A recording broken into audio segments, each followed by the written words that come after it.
예, 오늘 말씀을 통해서 믿음은 위기를 기회로 변화시킬 수 있습니다. 라는 제목으로 주의 음성을 들었으면 좋겠습니다.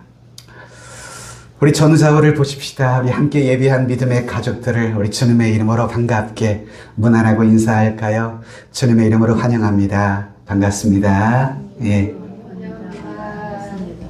갑자기 안 보이던 분들이 저 보이시죠? 우리 함께 하신 분들은요, 지난번 제가 아마 예배 시간에 간증했을 거예요.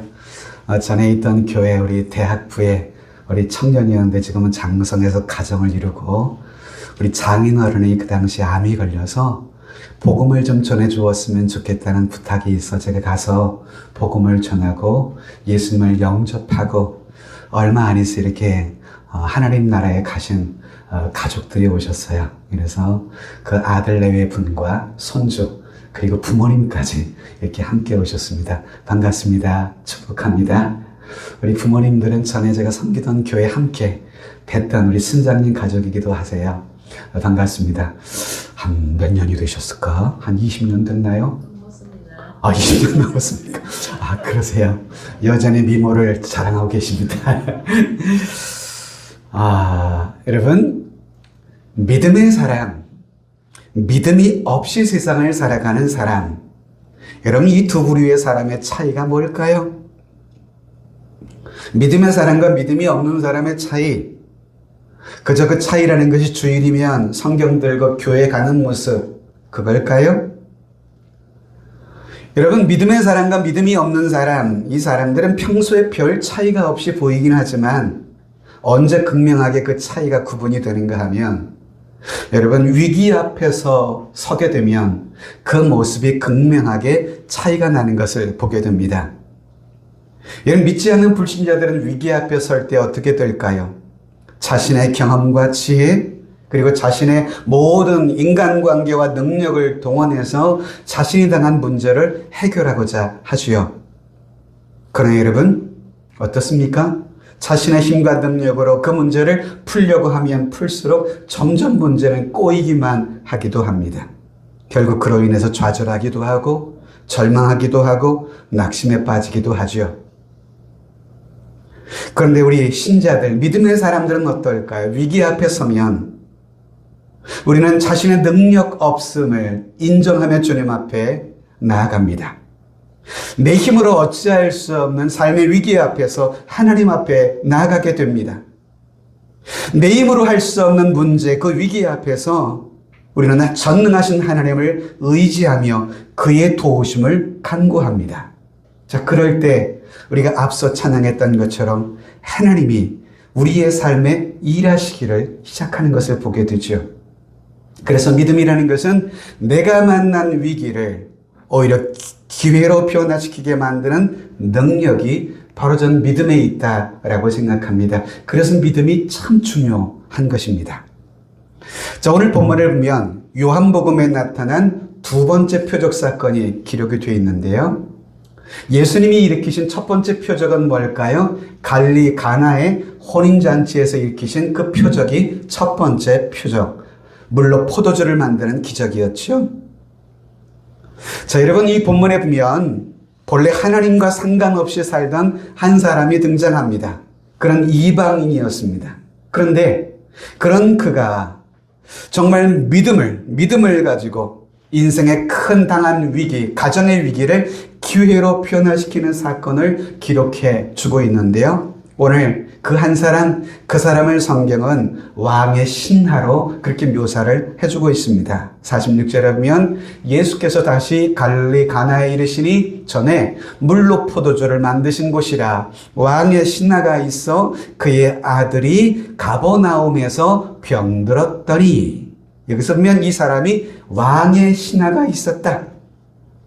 여러분, 성경학자들은 이 왕의 신하를 가리켜서 당시 갈릴리 지역을 통치했던 이 헤롯 왕의 고위층 신하 중에 한 사람이 아니었을까 이렇게 추측을 해보기도 합니다. 어쨌든 그 왕의 신하였던 그 아버지, 그 사람의 아들이 원인 모를 무서운 병이 들었다라고 하는 것입니다. 그래서 이 아버지 왕의 신하는 자신의 권력과 자신의 재력, 자신의 영향력을 총동원해서 아들을 고치기 위해서 백방으로 노력하지 않았을까요? 그런데 그런 아버지의 최선을 다한 노력에도 불구하고 병에 걸린 아들의 회복의 기미가 보이지를 않는 것입니다. 점점 아들은 점점 죽어만 가고 있는 위기의 상황을 맞이하게 되죠. 이처럼 이 아들의 죽음을 눈앞에 둔 이 아버지의 마음이 얼마나 기가 막힐까요? 절대절명의 위기의 순간을 왕의 신하였던 아버지, 그 아버지는 맞이하고 있는 그런 상황인 것입니다. 그런데 그런 아버지가 절대절명의 위기의 순간에 희소식을 왕의 신하인 아버지가 듣게 되는 것입니다. 47절 같이 읽어볼까요? 그가 예수께서 유대로부터 갈릴리로 오셨다는 것을 듣고 가서 청하되 내려오셔서 내 아들의 병을 고쳐주소서 하니 그가 거의 죽게 되었습니다. 그가 소식을 듣게 됐습니다. 이 아버지가 어떤 소식을 들었어요? 얼마 전에 가나의 혼인잔치에서 물로 포도주를 만드셨던 기적의 주인공, 바로 그 기적을 일으키셨던 희요인이신 예수님께서 다시금 자신 가까이 갈릴리 지역에 방문해서 오신다는 소식을 왕의 신하인 아버지가 듣게 된 거예요. 아무도 이 소식은 죽어가는 아들의 아버지의 입장에서는 마치 헤르만 헤세의 마지막 입새와 같은, 여러분, 한 가닥 신락 같은 희망의 줄이 아니었을까 하는 생각을 가져보게 돼요.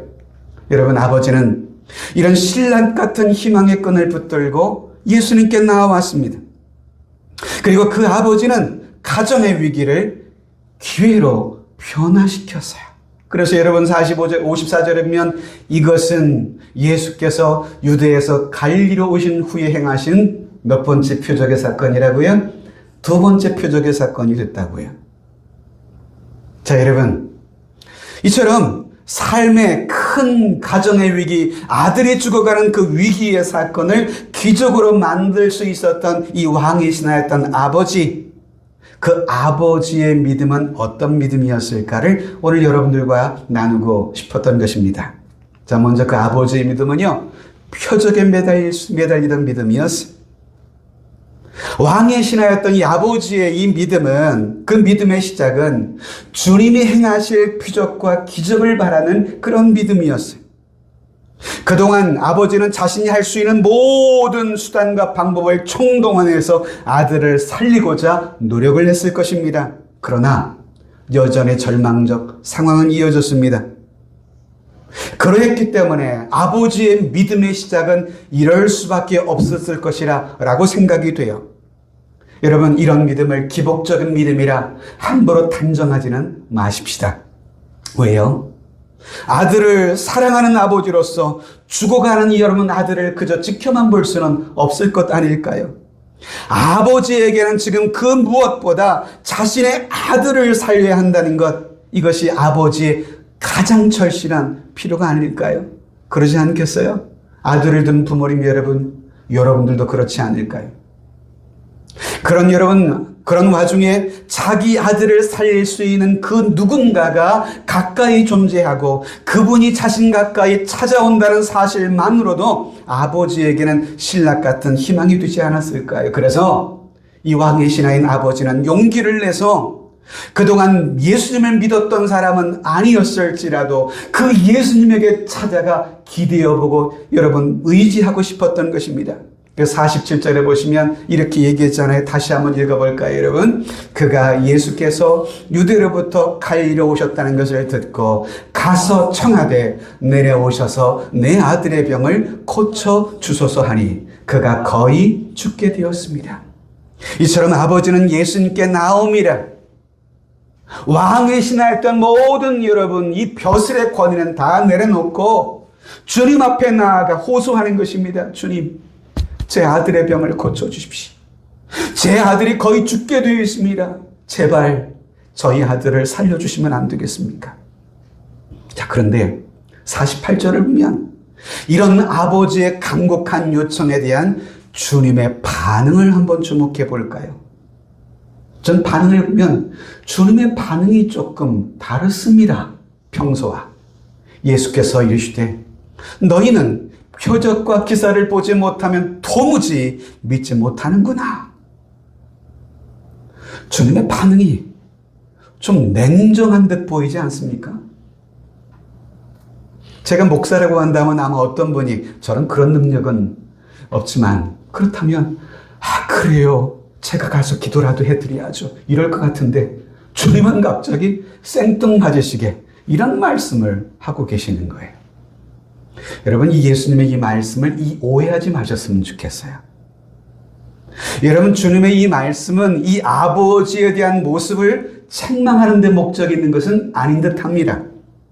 오히려 그 왕의 신하였던 아버지로 하여금 더 큰 믿음으로 나아가게 만드는 격려와 도전, 자극이었다는 사실을 이후에 보게 돼요. 왜일까요? 왜 주님께서 이런 말씀을 하셔야만 했을까? 표적과 기적에만 매달리는 그 믿음은 믿음의 출발로서는 이해할 수는 있어요. 그러나 우리의 믿음이라는 것은 늘 표적과 기적만 바라는 그 믿음의 수준에서 머물러 있으면 안 되기 때문이었던 것이지요. 자, 여러분, 본문에 다급함과 간절한 마음으로 주님을 찾아왔던 왕의 신하였던 이 아버지, 그는 나름 기대하기를 주님 앞에 이렇게 부탁을 하면 예수님께서 자신의 아들의 병상을 찾아오셔서 그 아들의 이마에 손을 대시고 기도해 주실 줄 기대했을 거예요. 그러면 내 아들이 낫지 않을까, 살아나지 않을까 라는 기대가 있지 않았겠어요? 즉 그의 믿음은 아직 미성숙한 수준에 머물고 있었다라고 하는 것입니다. 이것은 어쩌면 대부분 당시의 유대인들의 믿음이었고, 어쩌면 이 모습은 오늘 이 시대를 살아가는 저와 여러분들의 믿음의 수준일 수도 있다라고 하는 생각이 들어요. 여러분, 바울은 일찍이 고린도 교회 성도들에게 이런 말을 한 적이 있죠. 유대인은 뭘 늘 구한다고요? 표적을 구한다고요. 헬라인은 지혜를 찾고요. 여러분, 표적과 기적에 매달리는 그 믿음은 믿음의 출발로서는 물론 존중될 필요가 있지만, 그러나 우리의 믿음이 그 수준에 머물러서는 안 된다는 것이 주님의 심정 같습니다. 또한 우리들이 가진 신앙의 대부분이 어쩌면 이 아버지의 믿음처럼 이러한 믿음에서 우리 또한 출발할 수 있음을 우린 여러분 인정할 수 있지 않을까요? 성도 여러분 어떻습니까? 여러분들의 삶의 위기에 혹시 처해 있는 분 계신가요? 삶에 혹시 희망이 필요하신 분이 있으신가요? 주님의 도움이 필요한 성도님들이 계시나요? 그렇다면 여러분 주님 앞에 나아오실 수 있게 되기를 바랍니다. 그분의 능력을 신뢰하며 그분 앞에 나와 매달려 보실 수 있기를 너무도 바랍니다. 표적에 매달리는 그 믿음, 어쩌면 여러분 비록 유치한 수준의 믿음의 수준으로 보일 수는 있지만, 그러나 그것이 우리의 신앙의 소중한 출발이 될 수 있다는 측면에서는 너무도 여러분 가치가 있는 믿음이 될 수 있지 않을까 하는 생각을 해보게 되는 거예요. 그러한 왕의 신하인 아버지의 그 믿음의 출발, 그 출발은 내 삶의 위기를 기회로 바꾸는 출발이 됐습니다. 또한 여러분, 그 아버지의 믿음은 이후에 말씀을 신뢰하는 믿음으로 자라가게 됩니다. 49절 말씀을 보면 이런 예수님의 기대와 바람을 알아차리지 못한 왕의 신하, 주님의 그런 냉담한 반응에도 불구하고 다시금 49절에 이렇게 이야기를 하는 겁니다. 신하가 이르되 주여, 내 아이가 죽게 되었사오니 죽기 전에 내려와 주십시오 라고 간곡히 다시금 부탁한 것입니다. 그런데 이러한 아버지 요청에 주님이 어떻게 반응하셨을까요? 그래, 알았다, 이제 가마 이러셨을까요? 아니요. 웬일인지 주님이 안 가세요. 아들이 아파 누운 곳으로 가지 않으셨어요. 그리고는 50절에 뭐라고 말씀하시던가요? 50절에 그 자리에서 예수께서 이르시되 가라, 내 아들이 살아있다 하시니, 내 아들이 살아있다 하시니, 그 사람이 예수께서 하신 그 말씀을 어떻게 했다고요? 믿고 가더라는 것입니다. 같이 해볼까요? 믿고 가더니. 이게 중요한 거예요. 내 아들이 살아있다라고 주께서 말씀하시니까 이 왕의 신하였던 아버지가 예수의 말씀을 믿고 가더라는 것입니다. 예수님은 그의 집에 가시지도 않으셨어요. 아들의 병상을 찾지도 않으셨습니다. 단지 주님은 그 자리에서 말씀으로만 선포하신 것입니다. 내 아들이 살아있다. 물론 여러분, 예수님께서 아들의 병상으로 가셔서 그의 이마에 손을 얹고 안수하여 기도하실 수도 있어요. 여러분, 여러 기적을 일으키신 주님의 모습을 보면 직접 병자들을 찾아서 기도하신 적이 주님이 많으셨잖아요. 그런데 이 두 번째 표적의 사건만큼은 주님이 가지 않으시고 말씀만으로 기적을 행하신 사건이었거든요. 치유의 말씀만 선언하셨거든요. 왜 그렇게 하셨을까? 저는 예수님의 이러한 반응의 모습은 이 왕의 신하였던 아버지의 믿음을 보다도 한층 더 성숙시키고자 하시는 주님의 의도가 있지 않으셨을까라고 하는 생각을 해보게 되는 거예요. 자, 그렇다면 여러분, 주님의 이러한 기대와 그리고 그거에 따른 왕의 신하였던 아버지의 반응을 주목해 보면 여러분, 아버지의 반응이 어떤 건가요? 주님의 기대에 마치 부응이라도 한 듯이 이 아버지의 반응은요, 그의 진정한 믿음의 반응을 보이기 시작한 거예요. 우리 50절을 다시 한번 읽어볼까요? 같이. 예수께서 이르시되 가라, 내 아들이 살아있다 하시니 그 사람이 예수께서 하신 말씀을 믿고 가더니. 예수께서 하신 말씀을 무엇했다고요? 믿고요 가더라. 그렇습니다. 여러분, 예수님께서 이 아버지에게 가르쳐주고 싶으셨던 것, 그것이 뭘까요? 진정한 기적이라고 하는 것은 눈에 띄는 어떤 특별한 일과 행함을 통해서만 일어나는 것이 아니라 주의 말씀만 의지해도 기적이 일어날 수 있다는 사실을 왕의 신하였던 아버지로 하여금 알게 하시려고 하시는 거예요. 할렐루야. 목사가 꼭 여러분 안수하여 기도하지 않아도 하나님의 말씀에 대한 선포를 통해서도 지금은 당신의 기적과 능력을 행하실 수 있는 분이라는 것 믿으실 수 있게 되기를 주님의 이름으로 축복합니다. 이것을 주님이 가르쳐주고 싶으셨던 거예요.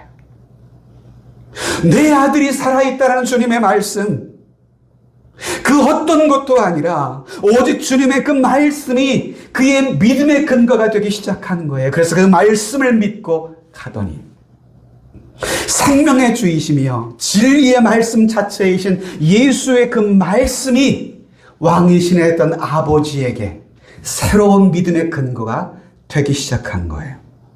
여러분, 주님께서 평소에 뭐라고 말씀하셨어요? 천지는 없어지되 내 말은 없어지지 아니하니. 로마서에 보면 믿음은 들음에서 나고 들음은 무엇으로 말미암는다고요? 그리스도의 말씀으로 말미암는다고요. 자, 여러분, 어린 아이 같은 믿음과 성숙한 믿음, 기복적인 믿음과 성경적인 믿음, 여러분, 이 차이가 뭘까요? 전 그 차이는 그가 믿는 믿음의 근거가 무엇인가에 의해 좌우된다고 생각합니다. 오늘 저와 여러분들이 가지고 있는 여러분들의 믿음의 근거는 과연 무엇일까요? 여러분들 무엇을 믿고 계시나요? 내가 갖고 있는 어떤 경험입니까? 내 마음이 어떤 신념입니까? 아니면 내 스스로 가지고 있는 어떤 확신인가요? 아니라면 내가 믿고 있는 그 하나님과 그분의 말씀이 여러분들의 믿음의 근거이신가요? 오늘 왕의 신하였던 이 아버지의 이 믿음은 짧은 주님과의 만남의 시간이었지만 놀라운 변화를 이 아버지는 갖기 시작한 거예요. 그동안 그 아버지는 표적과 기적에 매달리는 믿음이었다고 했잖아요. 그런데 그런 그가 잠시 주님과의 만남을 통해서 이젠 무엇을 믿는 신앙으로 변화되어 주의 말씀을 신뢰하는 믿음으로 바뀌게 돼요. 주님이 오셔서 안수하고 기적을 일으키시는 뭔가 표적을 바라는 믿음이 아니라 주님의 말씀만으로도 기적이 일어날 수 있다는 그 믿음, 그것을 믿고 갔다는 거예요.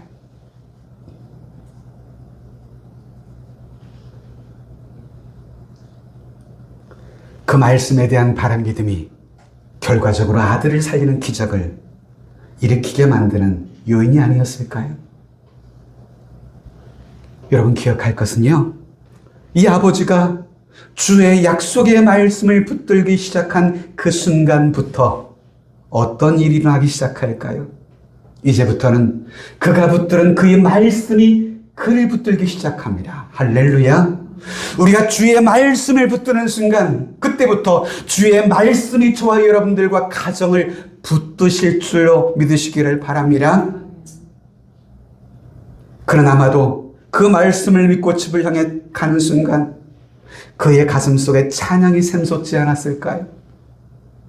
그래서 이 아버지는 주님이 약속하신 말씀이 이루어지는 그 기적을 눈으로 확인하기 위해 집으로 뛰어가고 있을지도 모릅니다. 이어지는 말씀을 보면요, 51절에 이런 말씀이 이어지죠. 내려가는 길, 이 집으로 가는 길이라는 얘기예요. 내려가는 길에서 그 종들이 오다가 만나서 아이가 살아있다 하거늘. 개역 성경에는 이렇게 개정판은 되어 있지만 현대어 성경에는 내려가는 길이라는 이 표현이 어떻게 번역이 되어 있는가 하면 서둘러 집으로 가고 있는데 라는 말로 번역이 되어 있어요.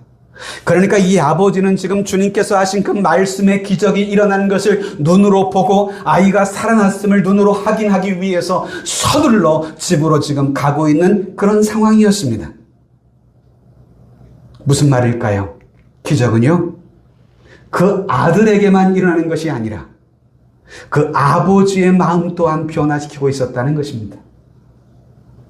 그 아버지와 아들을 변화시킨 것은 다름이 아니라 예수 그리스도와 그분의 말씀이었음을 주목하십시다. 주님의 그 말씀이 그 아들을 그리고 그 아버지의 발걸음을 이처럼 변화시켜 놓은 것 아닐까요? 여러분, 우리도 마찬가지 아니겠습니까? 우리가 성경을 통해서 지금도 말씀을 하시는 주님의 말씀을 신뢰하며 붙드는 그 순간, 그 말씀이 왕의 신하의 아버지, 그 아버지를 붙들어 주었듯 우리가 주의 말씀을 붙드는 순간 지금도 주님은 저와 여러분들을 붙들어 주시는 줄로 믿으시기를 진심으로 축복합니다. 본문의 아버지, 그 아버지는 아들의 위기 앞에서 주의 말씀을 신뢰함으로 이제는 주의 말씀이 그를 붙드는 새로운 인생을 살아가기를 시작하는데요. 바라기는 여러분 또한 그러한 삶을 살아가는 축복의 주인공들이 되었으면 좋겠습니다. 마지막으로요, 이 아버지의 믿음은요, 가족을 구원하는 믿음이었습니다. 이 왕의 신하였던 아버지의 믿음은 자신의 아들을 살릴 뿐만 아니라 자신의 가족 전체를 구원에 이르는 축복을 가져오게 했습니다. 그래서 53절에 보시면 그의 아버지가 예수께서 내 아들이 살아있다 말씀하신 그때인 줄을 알고 자기와 그 온 집안이 다 무엇하니라? 믿으니라. 이런 빛은요, 결코 숨길 수 없듯이 살아계신 하나님의 일하심을 경험한 사람들의 간증 또한 결코 숨길 수가 없는 것입니다.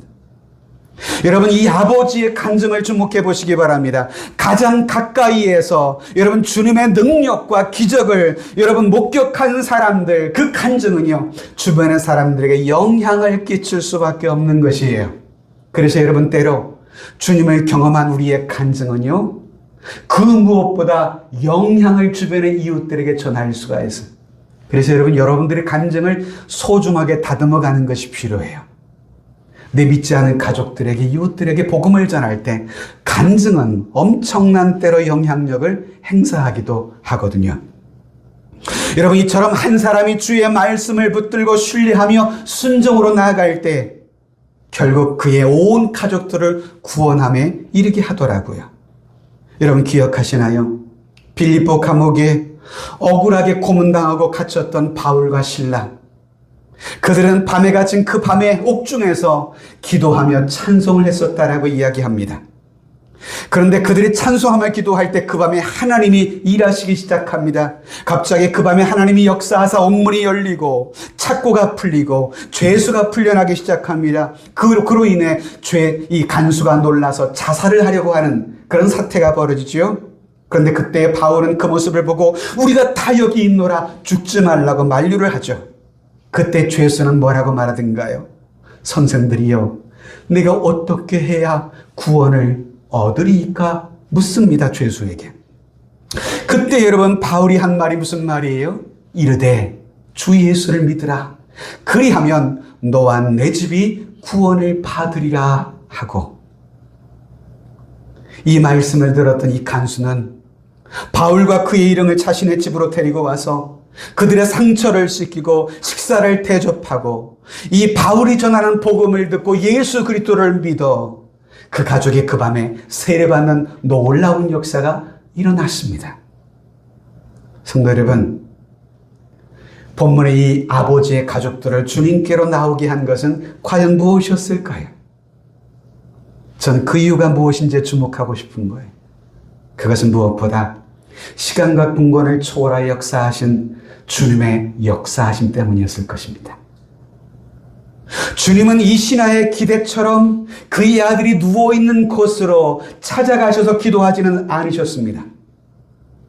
예수님께서는 왕의 신하인 아버지를 만난 바로 그 자리에서 말씀으로만 선포하셨어요. 내 아들이 살아있다.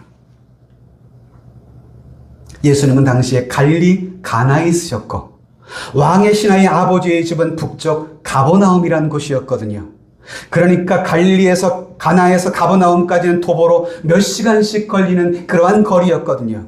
그럼에도 불구하고 왕의 신하는 예수의 말씀을 믿고 자기 집을 향해 내려가던 중이었어요. 그런데 가던 그 길에서 자신에게 오는 자신의 집의 종들을 길거리에서 만나게 됐던 것입니다. 그리고 종들은 이 주인 아버지에게 말하는 것이죠. 주인의 아들이 여로이 떨어지고 있다라고 보고하는 것입니다. 그때 아버지는요, 그 종들에게 열이 떨어진 그 시간을 묻습니다. 그러자 종들은 어제 저녁 7시였다고 이야기하고요. 가만히 보니까 그 7시 시간은 무슨 시간이었느냐?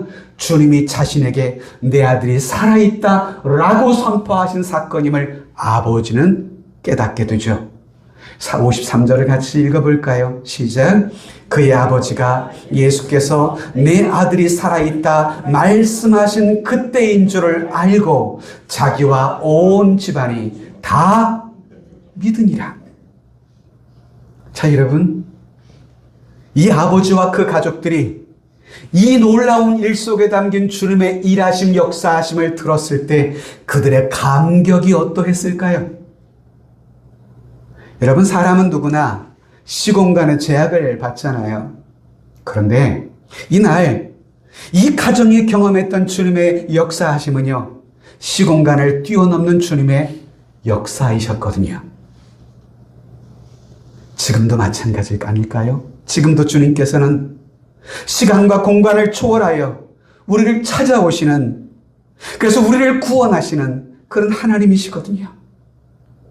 성도 여러분, 그리스도인들에게 때로 우리 가정 속에 내 자녀들이 만나는 원치 않는 삶의 위기들은 가정을 도리어 기도로 묶어주고 믿음으로 더욱 하나가 되게 만드는 기회가 되기도 함을 우린 본문을 통해서 봅니다. 아들이 죽어가던 그 위기로 인해 이 가정은 주님 앞에 나올 수가 있었거든요. 이 가정은 주님과 그 말씀을 신뢰함으로 말미암아 이 아들을 살릴 뿐만 아니라 온 가족이 구원받는 기회가 되기도 했거든요. 왕의 신하였던 이 아버지의 간절한 호소를 들으시고 시간과 공간을 뛰어넘어 역사하셨던 그 예수 그리스도, 그분께서는 저와 여러분 모두가 지금도 그의 말씀을 참으로 붙들며 이곳에서 기도하고 있다면 지금도 시공을 뛰어넘어 우리 가운데 찾아오셔서 지금도 기적을 행하실 수 있는 능력의 주님이신 것을 신뢰하며 기도할 수 있게 되기를 진심으로 축복합니다. 말씀을 맺어보려고 합니다. 2000년 전 십자가에서 자신의 몸을 가지고 우리의 죄를 친히 짊어지신 예수 그리스도, 그리고 다시 사시사 부활하신 그 예수 그리스도는 지금도 여러분 2000년의 역사가 흘렀지만 지금도 시공간을 뛰어넘어 지금도 우리에게 찾아오셔서 우리와 우리의 삶을 도우시는 그런 분이시거든요. 그분은 자신이 밟고 다니는 곧 유대 땅이라는 공간을 뛰어넘어 지금도 우리가 사는 삶의 현장, 지금도 이곳에서 기도하면 시공을 뛰어넘어 찾아오셔서 응답하시는 그런 주님이시거든요. 때로 여러분, 인생의 삶의 무게에 눌려 기도하는 우리의 작은 신음에도 주님은 당신의 귀를 기울여 주시사 우리의 작은 신음에도 응답해 주시는 살아계신 하나님, 우리의 작은 신음이 하늘에서 올려지는 그 순간 주님은 시공을 뛰어넘어 우리 가운데 찾아오시는 분이십니다. 주님의 그 손길이 내려지는 그 순간 우리의 가정은 기적이 일어나는 장소가 될 줄로 믿습니다. 반주해 주시고요. 오늘 저와 여러분들의 삶의 현장 곳곳마다 시공을 뛰어넘어 찾아오시는 주님의 놀라운 일하심, 그 주님의 역사하심을 우리 또한 믿게 될 수 있는 귀한 시간이 되었으면 좋겠어요.